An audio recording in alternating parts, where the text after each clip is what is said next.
سلام، به این ساعت خبر از یک خوش آمدین. جاری شدن سیلاب در ولسوالی کامدیش ولایت نورستان خسارات مالی گسترده به جا گذاشته است.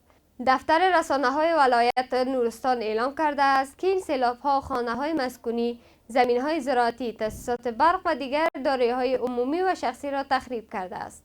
در پی برخورد دو موتر در منطقه ولسوالی حسین خیل ولایت بغلان 3 نفر جان باخته و 8 تن دیگر زخمی شدند.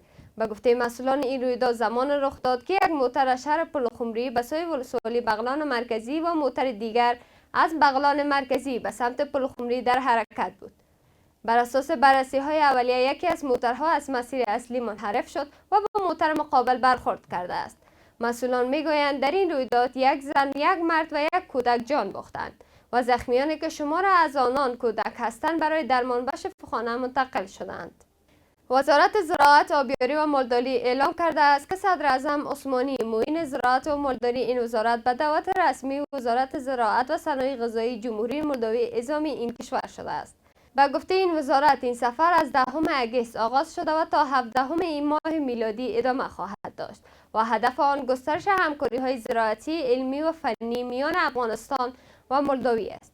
این وزارت همچنان گفته است که این سفر میتواند زمینه تبادل تجربه‌های علمی، توسعه تحقیقات زراعتی، حمایت از دهقانان، ارتقای کیفیت محصولات زراعتی و مدرنسازی بخش زراعت افغانستان را فراهم کند. جمعیت هلال‌احمر افغان یک شفاخانه تخصصی درمان بیماری‌های قلبی به ویژه سوراخ قلب را در کابل افتتاح کرد.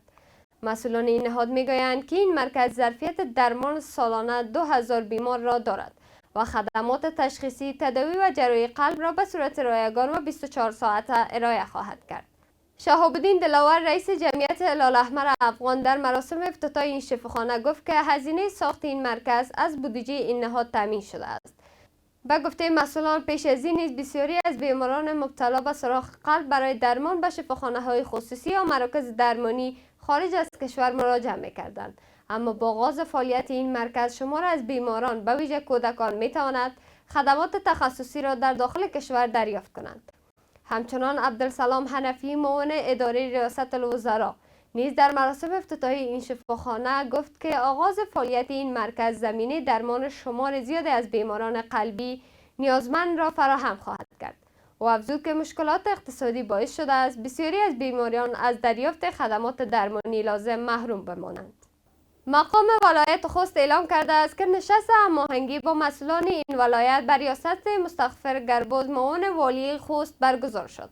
با گفته این مقام در این نشست درباره حفظ نظام، رسیدگی به مشکلات مردم، تقویت امنیت، افزایش هماهنگی میان ادارات و پیگیری اجرای فرمانها و احکام رهبر امارت اسلامی گفتگو شده است.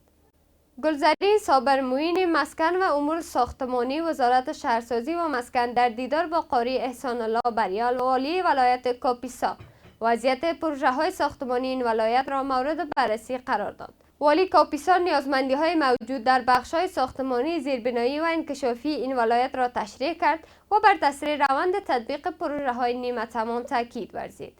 وی همچنان اطمینان داد که وزارت شهرسازی و مسکن در تکمیل پروژه‌های نیمه تمام و پیشبرد برنامه‌های انکشافی ولایت کاپیسا همکاری لازم را ادامه خواهد داد.